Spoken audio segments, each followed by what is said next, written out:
The handwritten sign stopped him cold. John Wayne stood on the wet sidewalk outside a small diner, reading the same 4 lines over and over. Closed! Film crew blocking park in 3 days. Can't afford to stay open without customers. Sorry to our regulars. Behind him, trucks lined the street. Cables snaked across the pavement, and a sign reading True Grit hung above a building that hadn't sold a single cup of coffee in 3 days. For a moment, no one moved. A young production assistant walked past, clipboard in hand, barely glancing at the window. That place? Just some old diner. Not our problem, Duke. Happens every shoot. He kept walking, already focused on the next setup, the next mark, the next take. Wayne didn't answer. He stayed where he was, staring through the glass at stacked chairs, a dark grill, a coffee pot sitting cold on its burner. Behind the counter, faded photographs lined the wall, decades of regulars, birthdays, a town's whole history pinned to wood paneling. Then he turned, and his voice carried down the street. How long has this woman been closed? The PA stopped walking. Sir? You heard me. How long? But that moment didn't start there. 3 days earlier, before the trucks arrived, before the cones went up, before the sign went into the window, there was a woman behind that counter named Ruth, pouring coffee for the same 6 regulars who'd been coming in every morning for 40 years, in a town small enough that everyone knew her name, and her diner was the only thing she had left. The production manager arrived fast, jogging up with the kind of smile men use when they're about to explain something away. Duke, everything okay? We've got a tight schedule today? How long has this diner been closed? Wayne asked again, not moving from the window. I'd have to check with... Don't check. Tell me what you know. The manager's smile faded. 3 days? Maybe 4. Look, this happens on every location shoot. We block off space for trucks, equipment, crew parking. It's standard. We've got insurance for exactly this kind of insurance. Wayne repeated the word like it tasted bad. Has anyone from this production knocked on that door, talked to her, asked her name? Silence. That's what I figured. He turned back to the glass. Inside, papers were spread across the counter. A ledger, columns of numbers, a pencil resting where someone had stopped writing mid-calculation. Whoever sat there last hadn't finished the math. Or maybe they had and didn't like the answer. 3 days earlier, that counter had been full. Ruth Calloway, 64, had been on her feet since 5 in the morning, same as every morning for 40 years. Coffee poured before anyone asked, plates moving, the bell over the door ringing every few minutes. Ranch hands came in before sunrise. The sheriff took his coffee black at 7, same booth, same window seat. Old Mr. Pearson came in just to read his paper and complain about the weather, same as he had since Ruth's husband Walt was still alive to pour his coffee himself. It wasn't just a diner, it was the only place in town where everyone showed up, every day, without being asked. Funerals started there, so did engagements. Walt had died 6 years ago, and Ruth kept the place running on her own. Same hours, same prices, same booth for the sheriff, because closing it felt like closing something bigger than a business. Then the trucks came, then the cones went up across her entire lot, every parking space gone, replaced with cable spools and folding chairs for a crew that didn't know she existed. By day 3, no one could park. No one came in. And Ruth sat alone behind the counter. She'd wiped clean every morning for 4 decades, doing math that kept coming out wrong. That was the sign Wayne was reading. Ruth hadn't slept the night before. She'd sat at the counter until almost midnight, the ledger open in front of her, the numbers refusing to change no matter how many times she added them. 2 months behind on the building note. Now, 3 days with no customers, and the bank in town didn't care whose fault that was. She thought about calling her daughter in Billings. Picked up the phone twice, set it down twice. 40 years she'd run this place. Through Walt's death, through 2 recessions, through a winter so bad the pipes froze, and she'd served coffee by lantern light rather than close the doors. She wasn't going to call her daughter over a film crew's parking cones. Pride wouldn't let her. This town had been built slow the way mountain towns are, a general store, a church, a schoolhouse, and Ruth's place, back when it belonged to Walt's father and was just called the diner, because there wasn't another one to confuse it with. Ranchers came down from the hills every morning before their hands started work. The sheriff's office was 2 doors down, close enough that Ruth knew his coffee order before he sat. When old Mrs. Hutchins passed, the whole town gathered at Ruth's afterward, because that's just where people gathered. Then the production rolled in. Big trucks, lighting rigs, a crew of nearly 100, and somewhere in the planning, someone had marked Ruth's lot as available parking without ever walking inside to ask. The cones went up on a Monday. By Tuesday, regulars who'd normally park and walk in were driving past, confused, then giving up and going home. By Wednesday, Ruth understood. Nobody was coming, and nobody outside was going to notice. She made the sign herself, in pencil first, then ink, sitting at the counter where she usually took orders. She taped it to the inside of the glass, facing out, and turned off the lights behind the counter so she wouldn't have to look at the empty stools. Then she sat back down with the ledger, because at least the numbers gave her something to do with her hands. She didn't hear the footsteps outside, didn't see the man in the cowboy hat stop at her window, read her sign twice, then turn and ask a question that made a young production assistant go quiet. She was still doing the math when the door opened. A door she hadn't unlocked, hadn't expected anyone to try, and a shadow fell across the counter. "Ma'am," a voice said, "mind if I come in?" Ruth looked up. For a moment she couldn't speak at all. Ruth's pencil stopped mid-stroke. The man standing in her doorway wore a worn leather vest, a bandana loose around his neck, boots dusted with the same mud as everyone else on that production.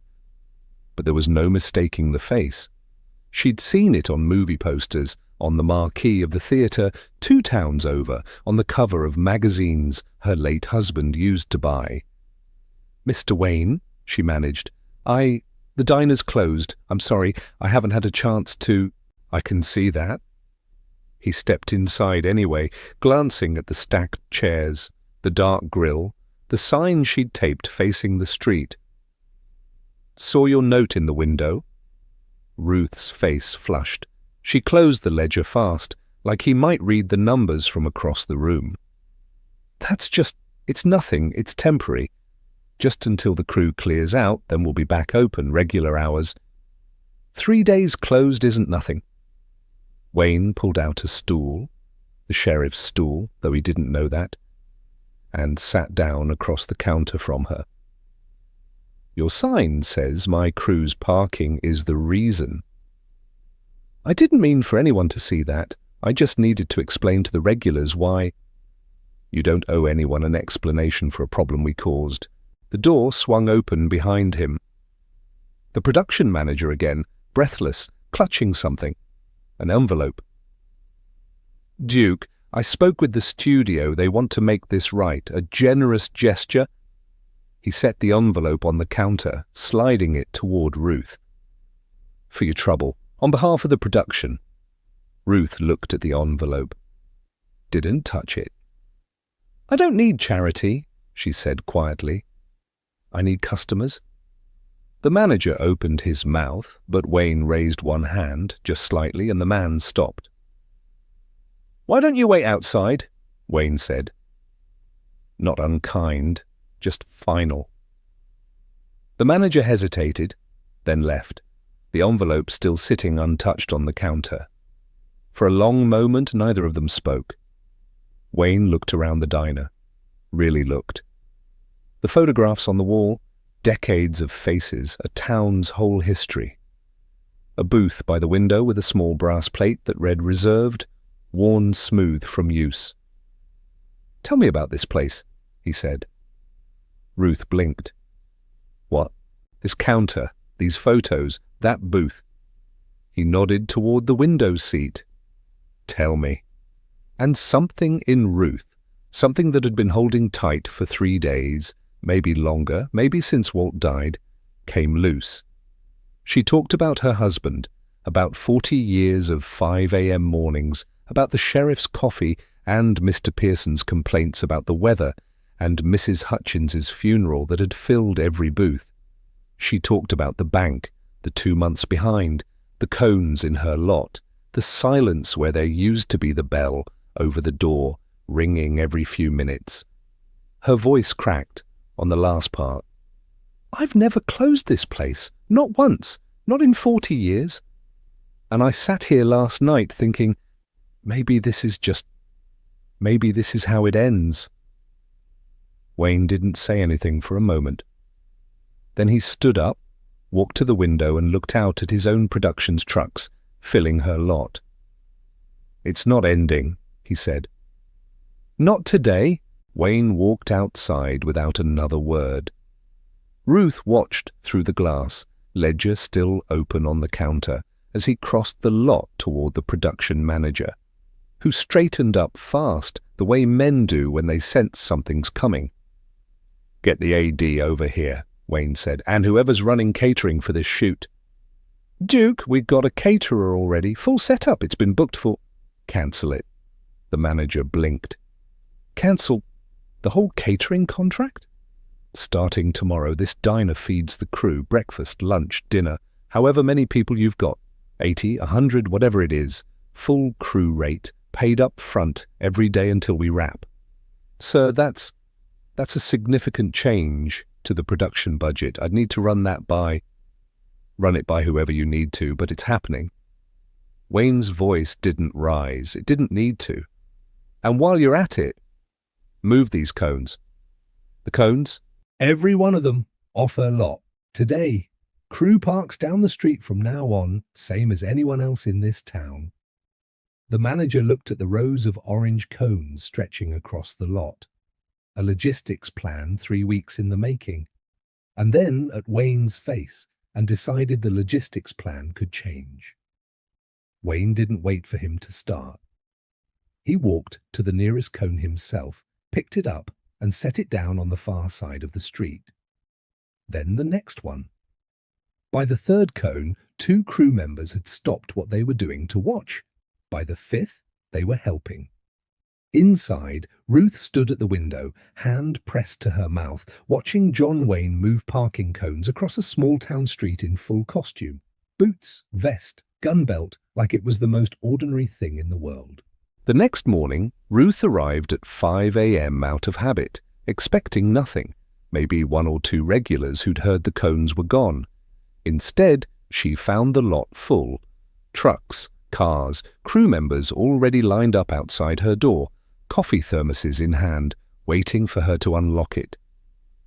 She opened the door, and for the first time in 3 days, the bell rang, and didn't stop ringing. 80 people moved through her diner in waves that morning, more than she'd served in a week, sometimes a month. By 7, she was out of coffee twice.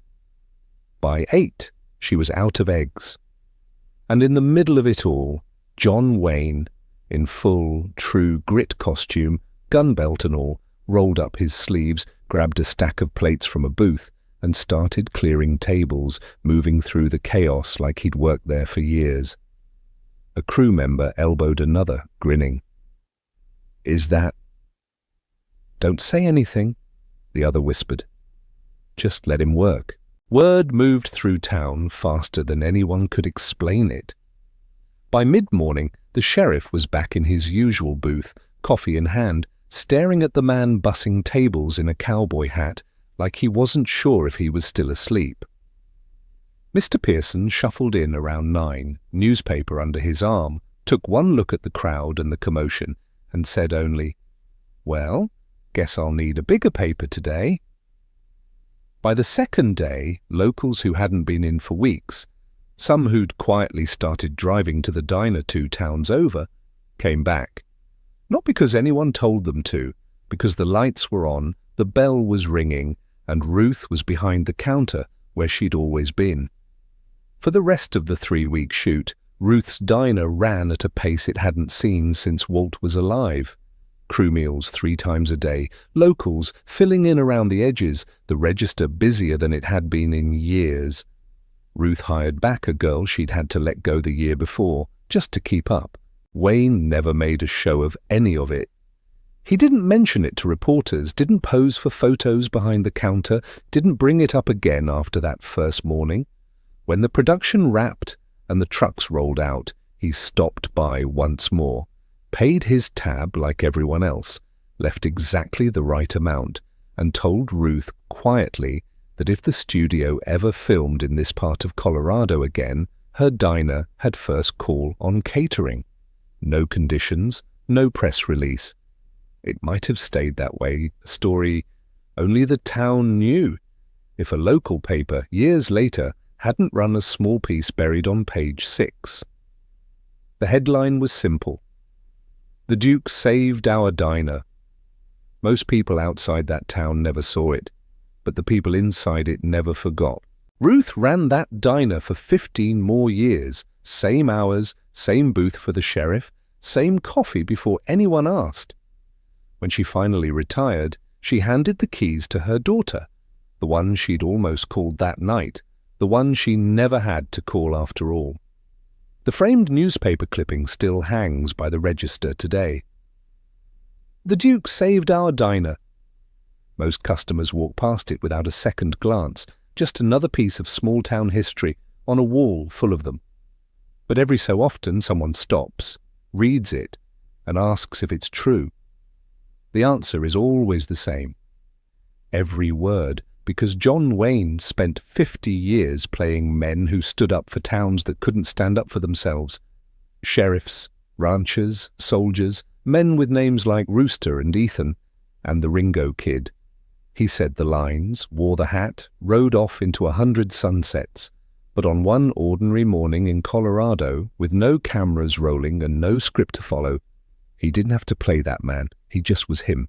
A woman who thought her diner, maybe her whole life's work, was quietly ending, found out instead that it wasn't. Not because of a check, not because of charity, because a man in a cowboy hat read a handwritten sign in a window, asked one question nobody else had bothered to ask, and decided that was reason enough to act. And somewhere in Colorado, the coffee's still hot, the bell still rings, and the Duke's tab is still marked, paid in full. If stories like this mean something to you, the real John Wayne, not the legend, hit subscribe. There's more where this came from, and like the man said, they don't make them like that anymore.